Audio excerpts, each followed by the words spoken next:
content marketing, tips, tricks, and tools. And we are so pleased to have Emilia Chagas with us. Emilia is the co-founder of Growth Boulevard and CEO of Contentools. And she'll be talking to us all about how to plan, create, and distribute online content. So after our introduction, we're going to have a speaker discussion with Emilia and our own Bob Tripathi. And then please keep questions coming for a Q&A at the end, and we'll try to get to all your questions. And I know there'll be a lot. Content marketing is something near and dear to all our hearts, and we're just so excited to be speaking about this subject today. To learn about our own content marketing, go to bobtripathi.com and check it out. We've got all kinds of new ebooks and articles, and we've started a new podcast and videos. We would love to invite you to go to our website, download some of our free resources to help you create your own great content for your marketing efforts. Emilia has been a content manager for 8 years, and she works with enterprises, SMBs for online and offline content. So as I said, she is the co-founder and CEO at Contentools.com, which serves marketers all over the world on how to plan and create and distribute online content. So we're so pleased to have Emilia today, and she's got lots of great goodies in store for us. And Bob Tripathi is going to be speaking with us as well. He loves talking about content. This is one of his favorite subjects. He's created a lot of content. It's a great writer, has published a book, and he believes content is one of the best ways to attract your audiences, target audiences, generate leads, and he just can't say enough about it. So hi, Bob. How are you doing? I'm doing great, yeah. Okay, great. Well, let's turn it over to Emilia Chagas to hear all her tips and tricks and tools for how to create fabulous content for your online marketing. Thanks. That's great. Thanks so much, Debbie. Hi, Bob. Thanks so much for having me.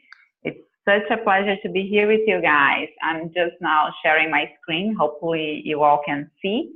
Let me know if you don't, and I can do over. So right now I would like to open the discussion talking a little bit about these 4 pillars to win in content marketing. That's so promising, right? But let me just tell you that there is no magic pill here, unfortunately. So Debbie so kindly already introduced me. I was doing the math, Debbie. You mentioned 8 years, and I've been saying 8 years in content marketing for so long. I was doing the math. It's actually 12 years. Oh my God. Time flies when we're having fun, right? Yes, so yeah, I'm in this market for 12 years now, you guys, and having such a blast. Content is very dear to my heart, and at Contentools, we solve a particular type of problem that will happen to successful teams. So what? Successful teams having problems? Oh yeah, they do. Especially as they grow, organizing content creation is very tricky. And that happened to me working as a content manager before. So Contentools as a platform, as a software came to my mind as a solution, a potential solution back then. And along with amazing co-founders and an incredible team, I was able to propose a solution to the market. And right now we help more than 1,000 marketing teams, more than 15,000 marketers like myself, and I'm very happy about that. So I'm here to talk to you about how these successful teams do and how they tackle content, how they organize their content structure to create content and quality content with consistency every single day. How do they do it? And we know these companies. When you think about useful content, content that brings value to our daily basis, either in our particular lives or helping us solving business problems in our own companies or with our teams, we do have these newsletters we go to, these websites we search and find easily, and they always have the amazing content, perfect content for that moment. I mean, these companies providing all of this content and free content especially, they do have secrets, right? They do have a process behind that. They're doing things right. So what are they doing? And that's the topic right here. So I'm talking about this secret, if there is a secret. I'm talking about more consistent and more quality. I will talk about that. And about the 4 pillars to win in content marketing. So let's start with an analogy that's very dear to me right now. I have a 2-year-old, a baby, and I'm still struggling with some baby weight, I might tell you. And that's not easy to go back to your previous body after a full pregnancy, and it demands a lot of us women when we go through that. And all of the women in the audience, if you're a mom, you know what I'm talking about. And even guys, after a certain age, you see some different regulations into your metabolism. So this image right there, I'm sure everyone is familiar, hopping to a scale, and sometimes you do that feeling very well about yourself, sometimes not so much. But how do you fix this problem? How do you come and hop to a scale and you measure your weight and you know that, okay, everything is good, and the other day the same, and the next day the same? I mean, what is the secret behind these people showing their bodies on Instagram and being so proud of themselves? Do they have a secret? How do you think? There's so many options, right? They follow gluten-free diets or wheat-free diets, or they are into paleo or pescatarian, or, I mean, keto diets, so many options. And sometimes, and I like this analogy because in marketing, I feel like that as well. There's so many ways, so many secrets, so much novelty. I mean, every day there's a trend, right? Oh, this is the right channel. No, that is the right channel. No, actually, these two here will make some magic and your traffic will explode and everything will be fine. I mean, there are so many ways to start and tackle a marketing strategy these days, especially online. So there is a secret. Is there a secret for companies that accomplish marketing very well? Is there a secret for people that show healthy, strong bodies? I mean, I don't believe that. I actually believe that in both these cases, with the diet analogy and marketing itself, there's just one secret, and the secret is discipline, you guys. Yeah. Not very exciting, right? Discipline. Yeah, bummer. Who likes discipline? Who likes routine? We all, I mean, we as humans, we don't like routine that much. Am I right? If we talk about all of your meals being the same day after day, all of your tasks being the same day after day, we feel quite bored. But in doing a certain way, in following a certain routine that may be boring from the start, but if you actually go after that, if you embrace that, and you create rhythm with that, that is what we see in common between companies and teams that succeed in online marketing, that succeed in content marketing. It can be very challenging. I know it is. It is challenging to plan well and then execute well, create great content, promote great content, analyze, and do that all over again, over and over. But it might be super simple to say, but actually really hard to accomplish. So we need to excel in each one of these small items that I just laid out here. So these are the 4 pillars to win. There's no secret, no magic pill. These are the 4 pillars to win in content marketing. And when I say planning, creating, promoting, and analyzing, why these 4? Because without a plan, we don't have direction. We feel that the results we're achieving are always below expected because we didn't set expectations from start. Without creation, all we have is promoting other people's links, curation of content, and by doing that, we end up becoming someone else's channel. We end up having a very structured SEO strategy, and for organic search, that might not work. Without promoting content, our blog or website becomes an island. Yes, people can still get there through organic search, but come on, no one, I mean, how many times do you go to an island when the only way to go there is by plane? And how many times can you go if you can take your car and in half an hour you're there?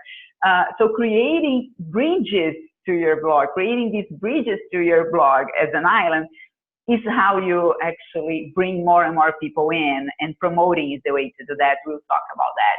And by not analyzing, we end up lacking improvement opportunities and business intelligence. We see a lot of companies partially or start in strategy and have early success by doing these first three: planning, creating, and promoting well.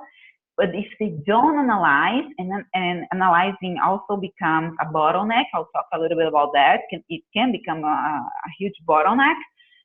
They end up stalling over time. Their results will not grow anymore. They will create, there will be a time where sales wants to grow more, or your board is all over your revenue results, and marketing will take the blame for sure if the analytics is far from ideal.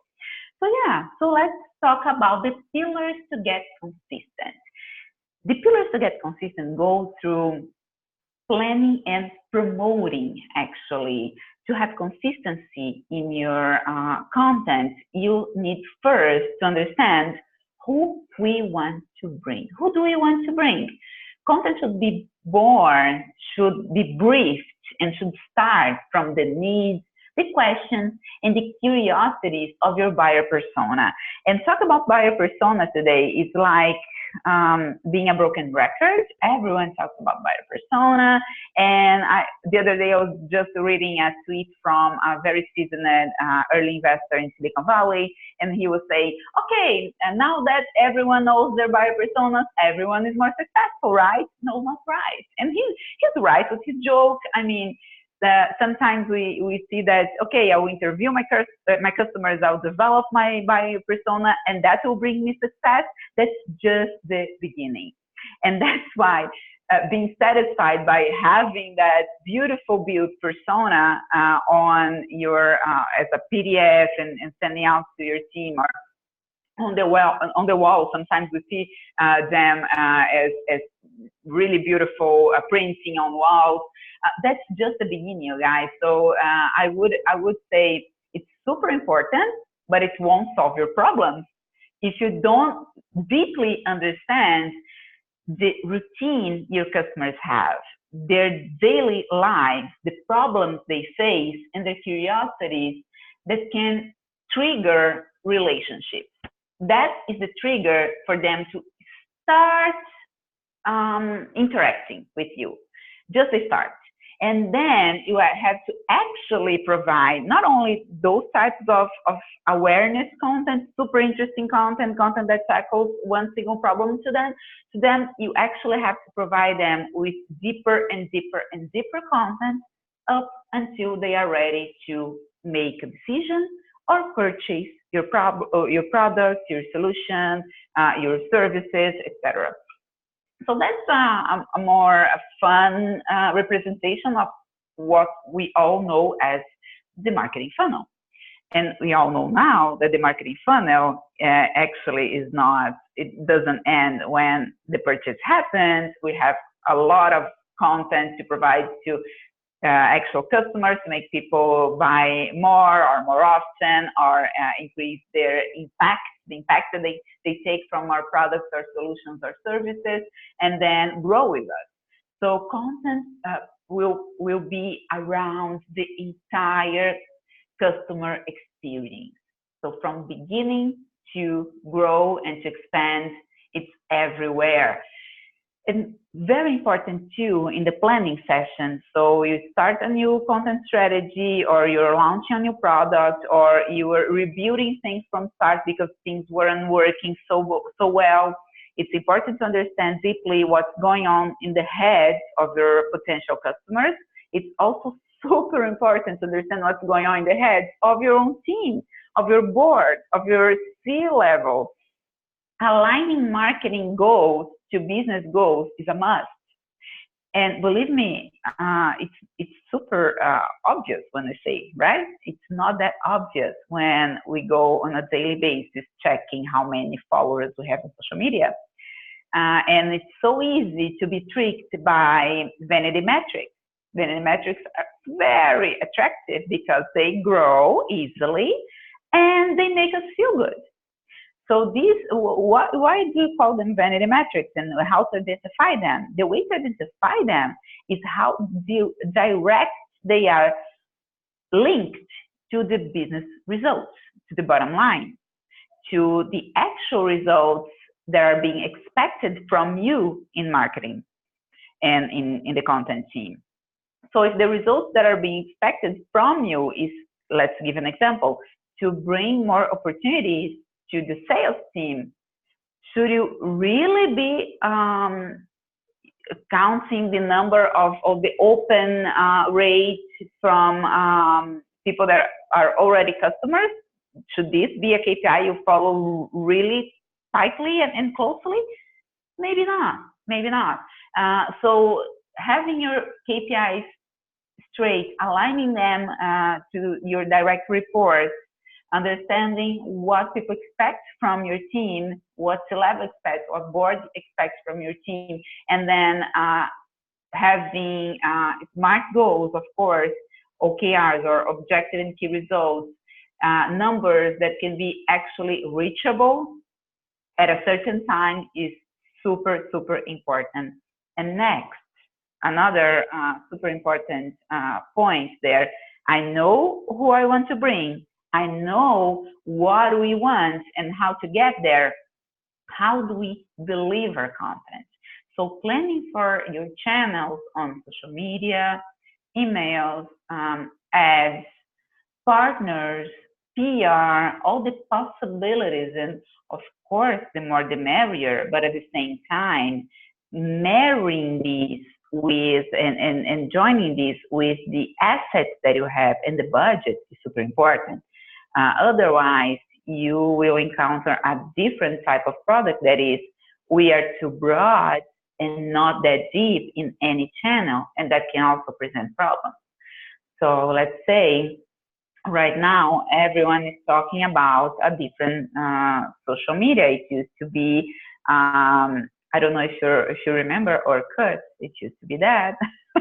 Okay, I'm old, sorry. It used to be Facebook then, after that, and then Twitter, and then everyone was talking about LinkedIn was the way to go for B2B. It still is.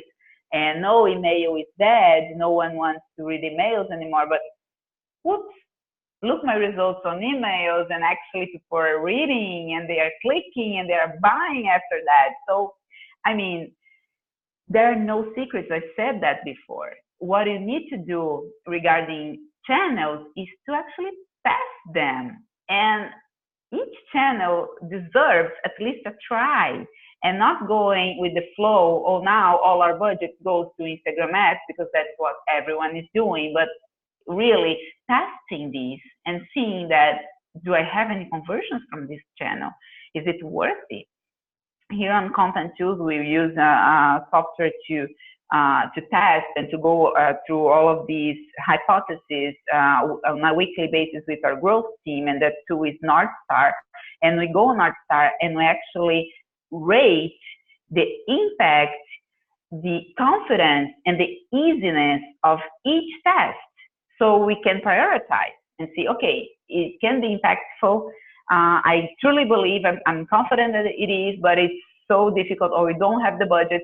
Maybe that's a channel to open later, and you should invest in another channel that is easier for you. So how we are delivering is a question you need to make for yourself or your team. but at the same time, not taking particular answers or benchmark answers as yourself. You should actually be testing that over and over, because consumption changes, your audience may change the preferences, so being testing that over and over is super important. And here I want to talk about three main distribution opportunities. Your own channels are the first channels I would for sure where I would start from. Starting a new content strategy, or planning a new content strategy, or planning a reboot of a content strategy, start from your own channels. How is our SEO? How are we ranking? How is our blog? Our website? Do we have a portal, and there we have categories of different products? How is our mailing list? How is it growing? These are the main channels you should start from, and fix them and invest in them first. They are your house, right? So furnish your house, invite your friends over. Social media followers are actually a borrow. So your social media channel is super important, it is, but it's not yours. So I would invest in them later. First, organize your own house, and then you can go ahead and rent Airbnb or or travel around or wherever. But social media should be next, not the first thing to do. And that's something that, again, it sounds very obvious, but many times I've seen content teams start with their social media channels, and then things go well, and they leave their own channels behind. Their own channels can wait, because that's one social media is doing so well for us for now.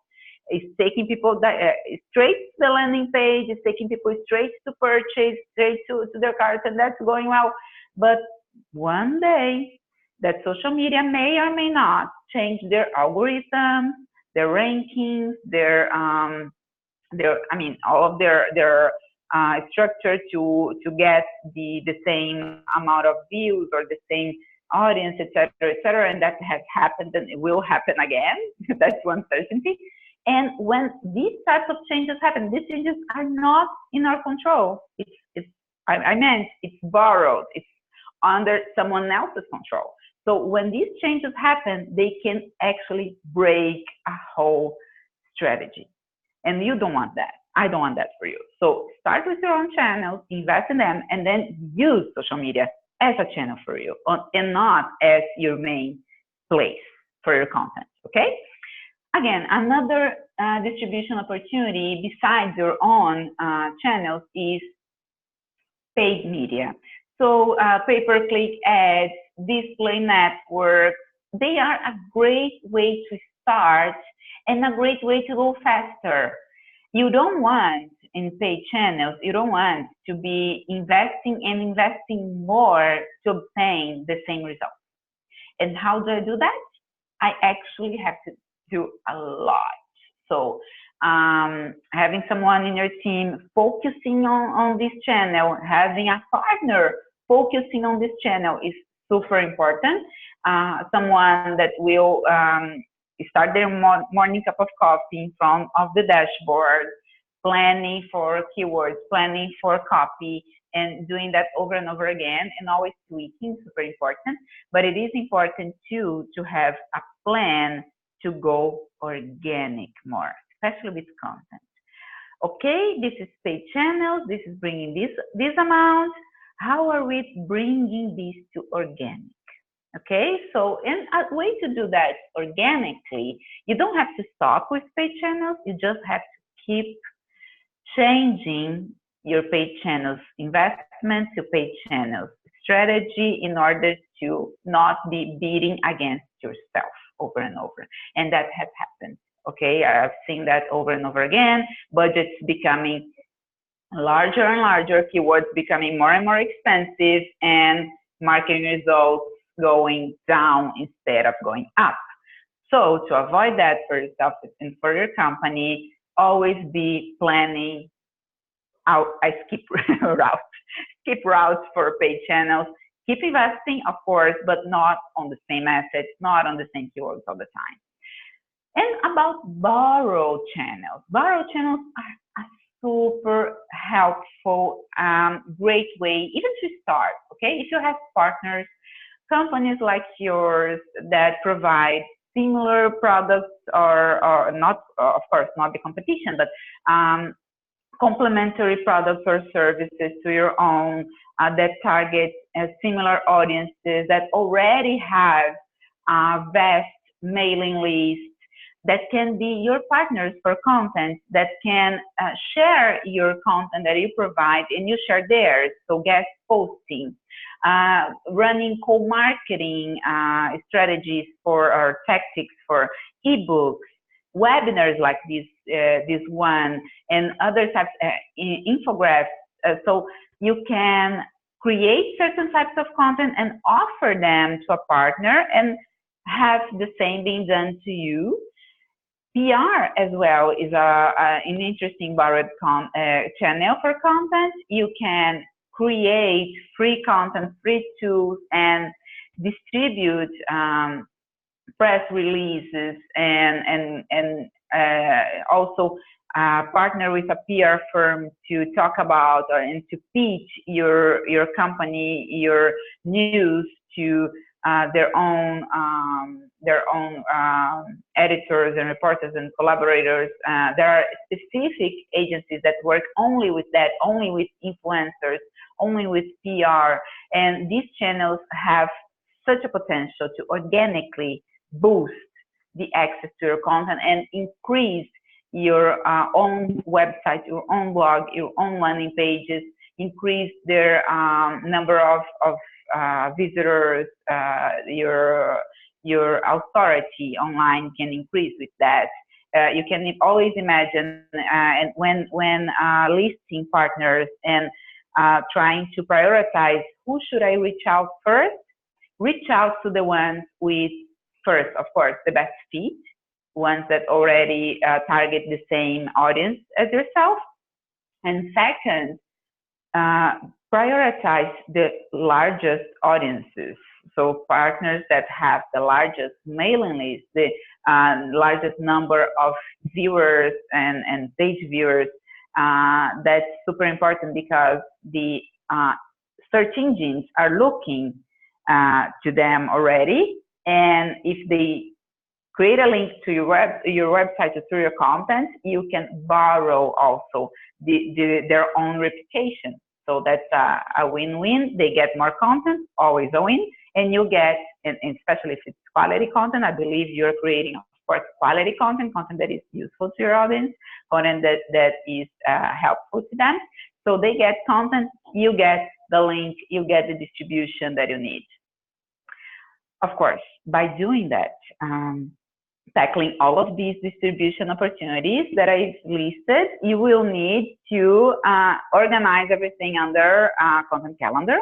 Not doing that will create tons of bottlenecks for you and your team and lack of visibility. So you won't be able to make fast decisions because you don't know the status for each content. If it is still being briefed, it is being created, or is it already ready to be published, or is it in review? I mean, you need a content calendar that can provide you with this type of visual that you understand right away if something is in progress, if the production is finished, if it has been published, if it's delayed, organizing by content type, organizing by assignees, who is handling this content. So these types of questions make sure that your content calendar can answer right away, and avoid those ones where you need to have people pushing. If someone forgets to change this line on the spreadsheet, I won't be sure what's happening. If someone forgets to push this card to the next column, no one knows what is happening. So avoid these types of tools. Try to reach for automated workflows, automated calendars. Make things that would rather take your time away, that would create bottlenecks, take them from your desk. You don't need that, okay? Try to automate things that don't bring much to your strategy, but bring a lot of tasks and a lot of bandwidth to your brain. These should all be, please, automated. Okay, so with a consistent calendar, having a plan, having your channel to promote content, and following this plan easily, you will have consistency, okay? You know your audience, you know how to brief to them, you actually know the channels, and you follow the dates through. This is consistent. It's having the right content, the right people being delivered at the right time. But how about quality? Am I creating quality content? That's another question. So to create quality content, you also need to have the processes in place, plus analyze the results. Because by analyzing results, it will feed your next creation, and so on and on. So people and processes are super important. No content strategy can start without it. And sometimes we will understand that we cannot start without people. And we will bring people together from both the marketing team and sometimes teams that are needed to organize everything or to approve. So I need ideas from the customer success team because they're in touch with customers. I need topics from my customer support team because they already know the most asked questions on our help desk, and maybe the sales team has also some contribution because they're talking to customers or to potential customers every day, so they have this understanding of the market as well. And I need the C-level or someone from the C-level to approve. And by gathering people, sometimes we will think, okay, I have everyone, I have enough. But if you don't create the workflows for these people to work or the workflows for them to follow, you end up having bottlenecks. Do you know that 32% of content projects nowadays face bottlenecks? Yeah, 32% of B2B content projects face bottlenecks, and that's being researched by the Content Marketing Institute. And that's no surprise for me.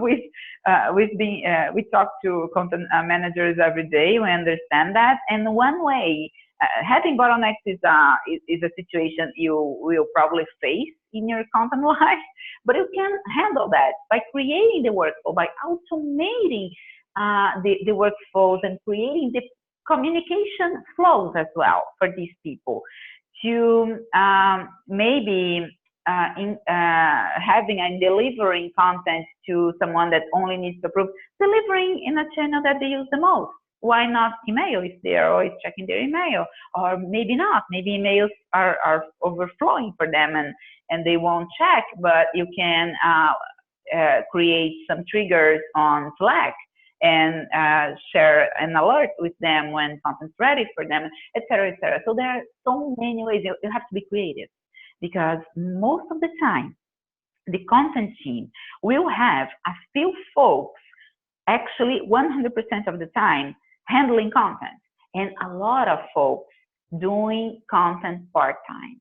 So content may not be a priority to them. It is to you, it's not to them, and you need to bring that to the top of their mind. So communication is super important. Setting roles properly is super important. You don't always have to approve. You don't always have to. You can create flows in order to step back if that's the case. I was talking to our content manager here at Contentools this morning, and he was telling me, okay, for these specific processes, I'm stepping back because I don't want to be a bottleneck. He's very smart.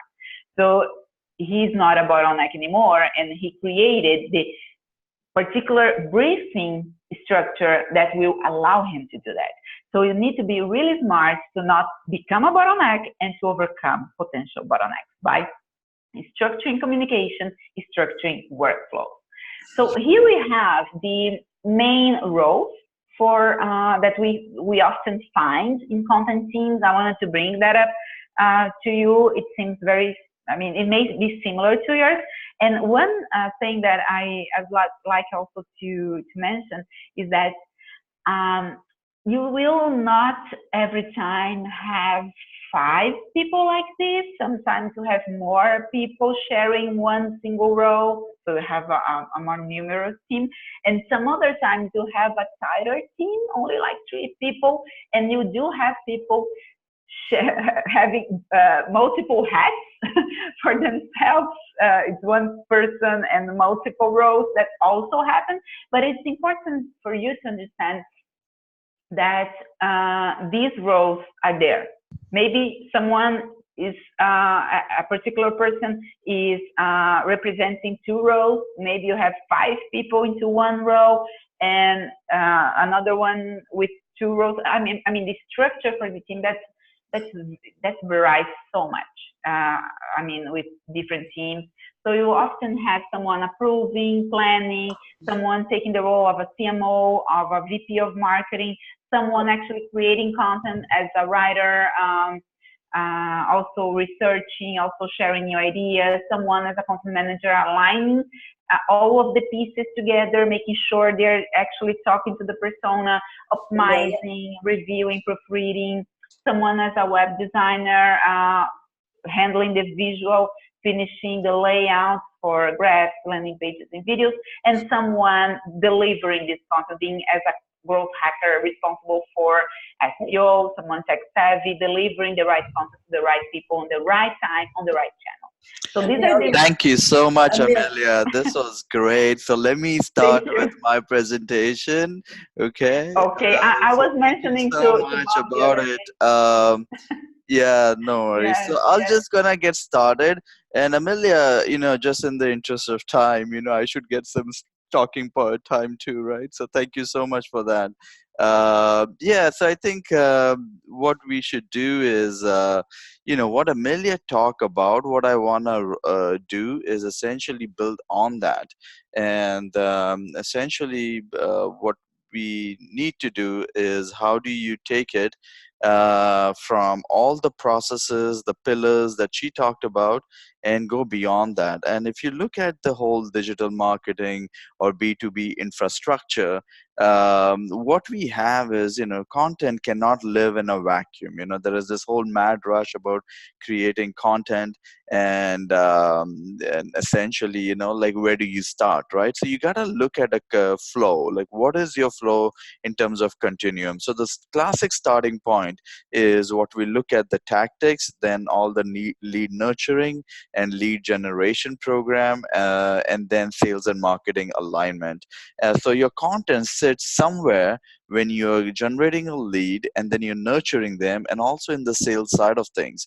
So it's not just one thing. Now, what we also see, and this was a study done by marketing profs and CMI, Content Marketing Institute, is where is the spending? So of course, people talk all the time that, content is free, and we are creating content, but a lot of people essentially spend their time on creating that content, and everyone's time has got a dollar amount attached to it.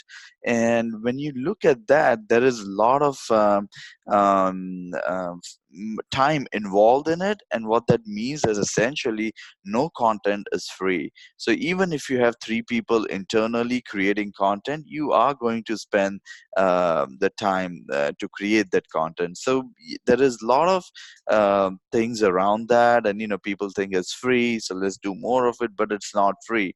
So at the end of the day, when you look at content and how you measure it, essentially what you have to do is you have to measure the return on investment of each of your content pieces, and where do you grow from there.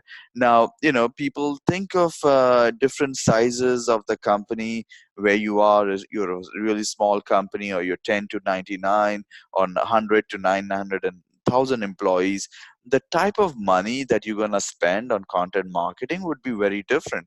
Again, money is not just that you spend in advertising, or hiring photographers or designers or things like that, but every hour that people in your organization spend on proofreading, on writing, on thinking, on ideation of content. That is a time spent. And if you look at here, you can really see that as you grow higher, of course, you're going to end up spending a lot of money on content. The one other thing we see is, we all want to create content, right? So what we are doing right now is also content creation. And where do we start? And another slide again from the study done by Conductor, Marketing Profs, and CMI. Um, you have to do a lot of different things. It's not just the Google keywords. Right now, what we see is everyone is going that one path, and the one path is, you look at your Google keywords, your search as you type kind of a thing, your Google one box, and then you look at the topics and people create content, right? So there is a herd mentality where everyone is trying to do that. But the real good content marketers, what they do is you have to get creative with it, because when everyone starts doing it, of course there's a lot more competition, and you got to break through the noise. And there are a lot of other things. A biggest one, or the bigger one, is aligning your sales team feedback with the actual industries that your sales team wants to target. So if you align those two, essentially you can have a lot more topics for content creation. Same with analytics. Like if you look at your web analytics, you can see that people are coming through a certain keyword, or for example, you see a lot of impressions, but you're not seeing a lot of click through. So that could be another topic ideas. And there are a lot of other ways you can go about creating topics and things like that. But there are some results or tactics that drive results. Ebooks are great. It doesn't matter if you're in B2B or B2C. There's different content pieces that work for different folks. So there is just a slight changes into how you approach it, but the rest stays the same. In the B2B world, in the SaaS world, what we do see is the ebooks, the white papers, the guides. Those all work great. And the webinars like this work great too. So the first thing you have to do is identify the type of content that you want to create at a lower cost. One of the bigger things that we see in terms of content is essentially focusing, which I think is focus number two. Once you have the ideation on what you want to do and you put the resources in it, your number two should be, how can you personalize the content pieces? So there are a lot of different ways you can go about it, but if you don't personalize the content these days in this world, then you're not going to have more readership, because there is so much content out there. And again, as marketers, there is two main goals. Of course, the end goal is to create a customer, but the biggest goal is, how do you break through from the noise, and how can you differentiate yourself, and then how can you resonate one-on-one with your audience? So a persona is very, very critical before you even go on the path of creating any type of content. And typically what we see in the B2B world, at least, is the decisions mostly of buying a software or buying a platform is not just done by one person. It's usually done by two or three people here. So what we do see is, who are those three influences and how can you target them? So you can actually bucket them out, as this we have done in this example for one of our clients, where you can actually bucket the stakeholders into different areas. If they are an influencer, if they are an approver, or they are the decision maker, the one who's going to sign on the dotted line, right? And essentially that's what you would go about in creating your content. And then you take a look at it.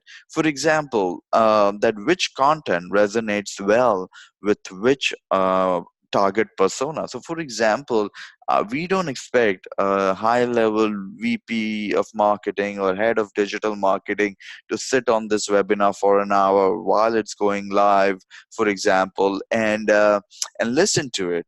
they would rather prefer to read a quick snapshot in the form of an ebook, or they might watch some clippings of it or briefings of it in on an on-demand version. So different people in different levels consume content differently. So that is the main thing. Otherwise, what will happen is you're just on a mad rush to create content, and essentially it's not gonna get you anywhere. So on the next slide right here, what I'm gonna do is I'm gonna, the biggest thing in content right now is, yes, you can create all types of content, but there are so many platforms out there, and the trick is really into repurposing content.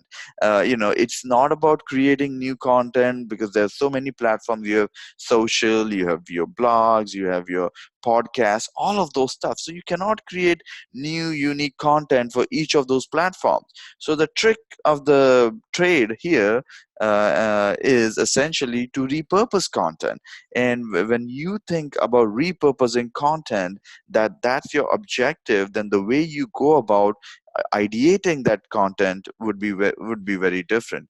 And for example, I'm going to show you in the next few slides how you can repurpose content by hosting a webinar, by producing a video, by creating new blog posts and articles, and how we went about creating a thought leadership article out of that, and then an ebook. So what we did in this example, in this case study, is we took webinar as a top level content or the base content, and from the webinar content we repurpose that into many different formats, and the results were astounding, because what we did is, with one webinar we were able to create 9 different content types in 9 different formats, and we did that over a period of 6 months. So essentially, one webinar gave us more or less around 54 new content pieces.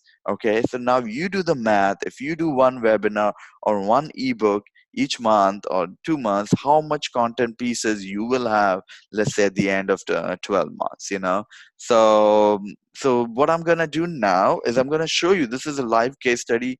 We did it for one of our clients. So what we did essentially is we started with a live webinar, and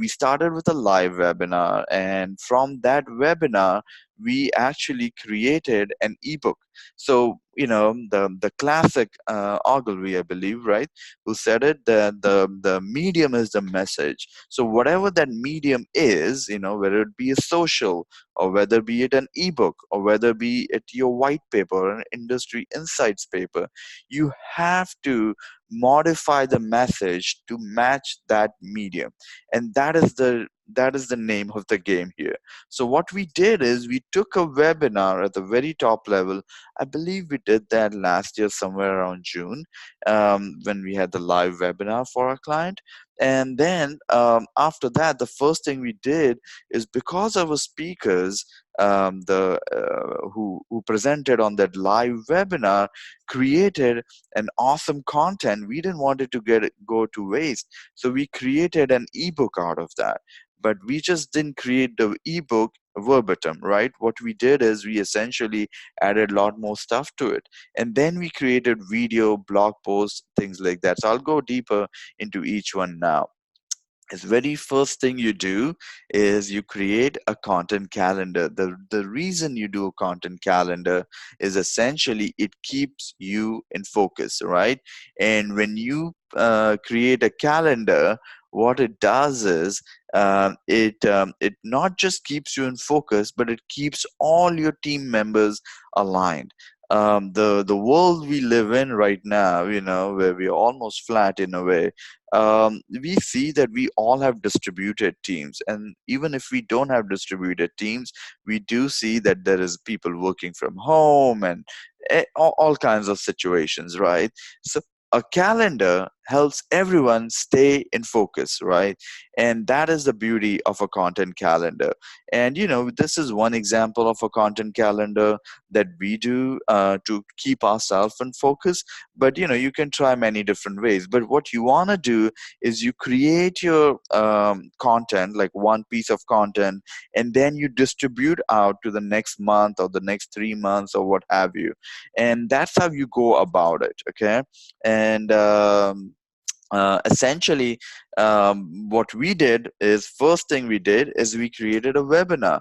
A webinar we created because, that was the best way to create engagement with our speakers. Now, these are industry experts, and when they talk about their trade and their things, you create a trust factor around that. And webinar is a great platform or a great medium to do that. So that's the first thing we did. Once we had a webinar done, what we did after that is we created a webinar video. And essentially, it was a small webinar preview video. Now, a preview videos, when you have a webinar like an hour or maybe more long webinar that we have right now, what we do see is creating a preview video creates a sort of a trailer. Plus, in a preview video, for folks who don't have time to watch or sit through the whole webinar, they can quickly take the key takeaways from that essential preview video.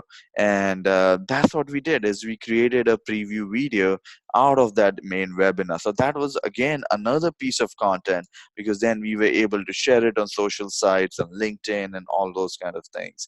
And we created another piece of content for the website too, for the client. And of course, from that, I believe we ended up creating many different blog posts, and I believe we were able to create around 9 pieces of blog posts, or 4, just from that one webinar.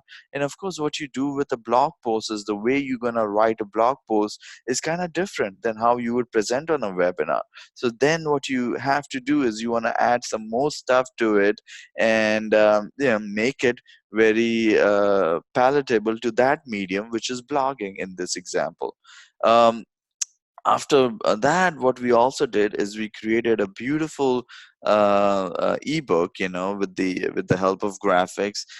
We laid down, we actually streamlined some of the content that was presented during the webinar, and we made it into a more ebook format. So now the way you read an ebook is very different than the way you watch a webinar.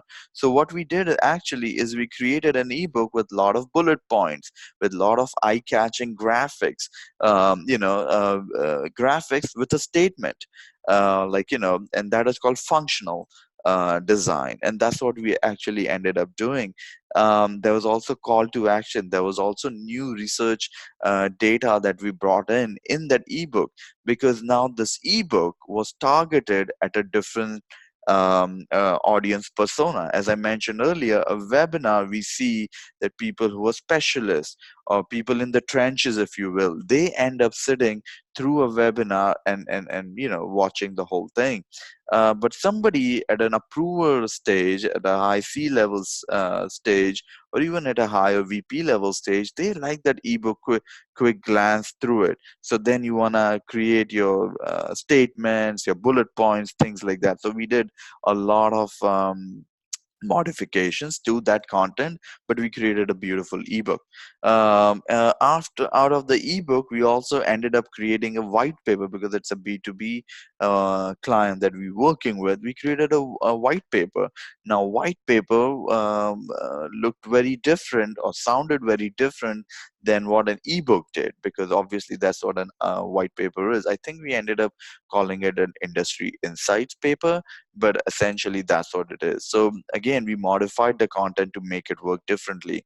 And of course, there were a lot of social posts. We created the preview videos, we created tweets, but multiple tweets, because then what we would do is, as we would release one piece of content, we would send a social post to match that content, right? So then I believe we ended up a lot of different content. And of course, once we created content, we also created a drip campaign around it.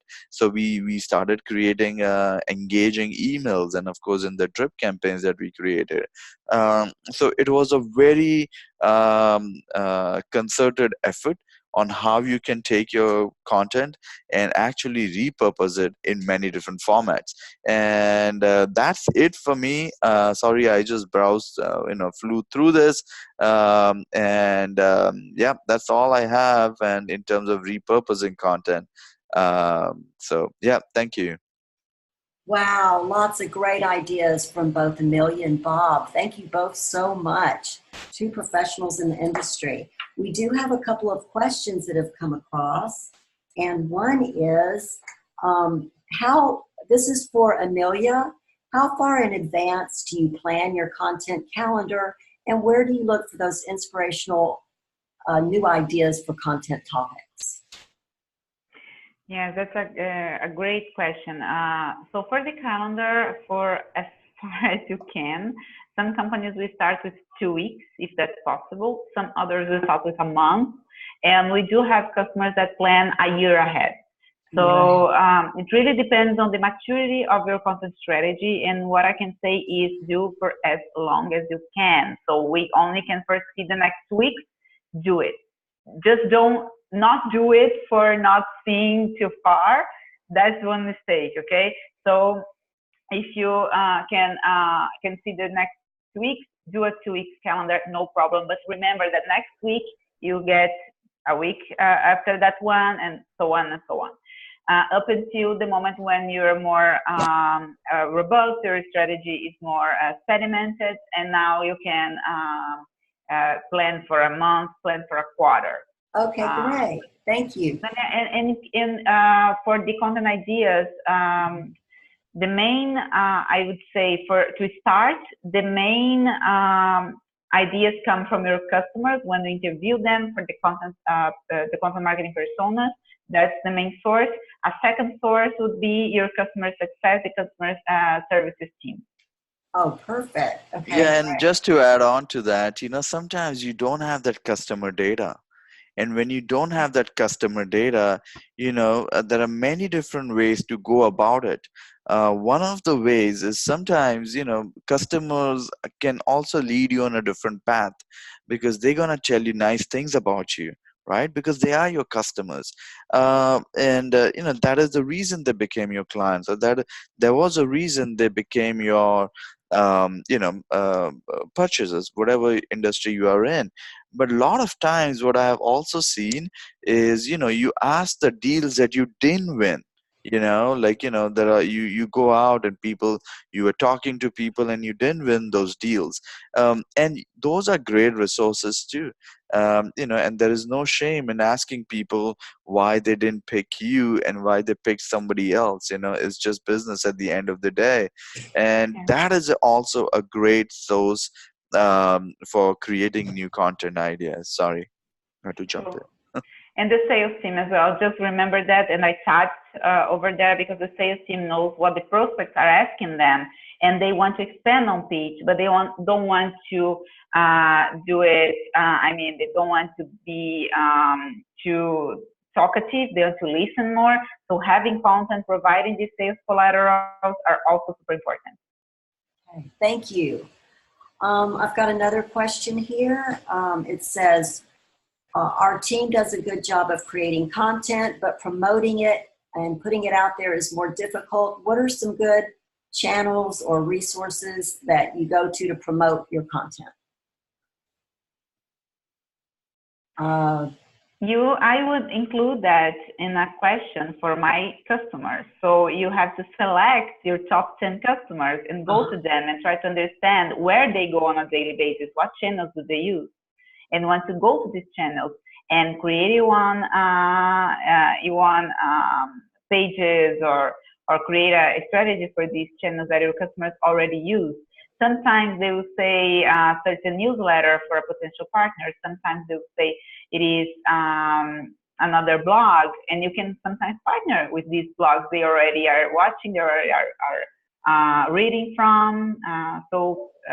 I understand that customers can be misleading in some ways when they answer our questions. They want to help us, and sometimes by wanting to help us so much, they will overdo. But by asking them their routines, what they do on a daily basis, that can for sure help having insights for channels. Okay. All right. Do either one of you, this is another question about, I know you addressed a little bit about bottlenecks, and you've got a lot of people that are looking at the content. How do you improve the approval process? Are there any tips for that? Is it for me or Amelia?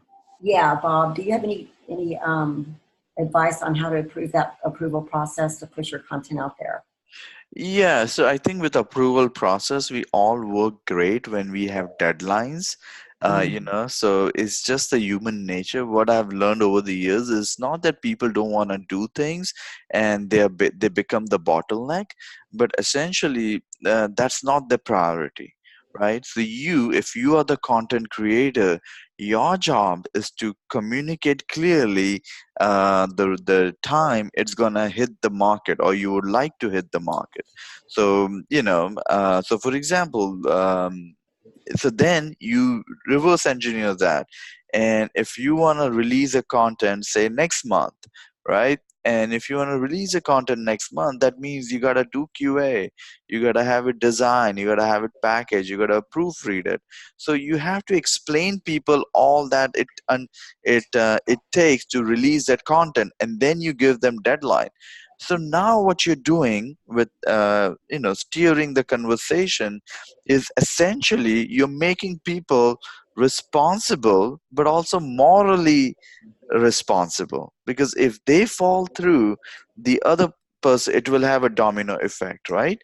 So having a process, laying it out with all the dates from start to finish, like a content creation is essentially ideation, creation, designing, distribution, and results, right? If you take it the whole process, so you got to explain all those dates, and then make people accountable and responsible for that. So and another trick I found is sometimes people just forget. So what we do is we just send an email reminder, hey, that date Yeah, is approaching. I was going to say that, and even having automated workflows tools and Contentools does that for the teams. The platform will send automated reminders, and that also saves face for the content manager. No one wants to be that Yeah. annoying person reminding Yeah, everyone. so what you want to do is send somebody as base. If you're not working like with a tool, say like Contentools, for example, and if you're not working with a tool like that, you can actually do an old traditional way of email reminders. Where you have Gmail, you have Outlook, whatever you're using, you can send a reminder one day before, hey, your due date is approaching, Mm. and nobody's gonna be able to escape that, trust me. Great ideas. So many good suggestions. And creating content is a big challenge for marketers. We're needing it more and more. Everybody is now a self-publisher, so all that information is wonderful for this marketplace. Calendar reminders as well. That's great. That's a great idea. I think that's it for our program. It is 1:03. Thank you to all our participants who listened in, and thank you to you, Emilia, for joining us today. It was such a pleasure. And Bob, thank you for all your advice. So thanks for joining our webinar, Grow Your Brand with Content Marketing. Be sure and check us out at bob@tripathi.com, or get in touch with Bob at his email address, bob@bobtripathi.com. And if you want to track down Emilia, her information is on our website. So share with us, follow us on social media, share with us. We'd love to hear from you, and have a great rest of your day. Thanks.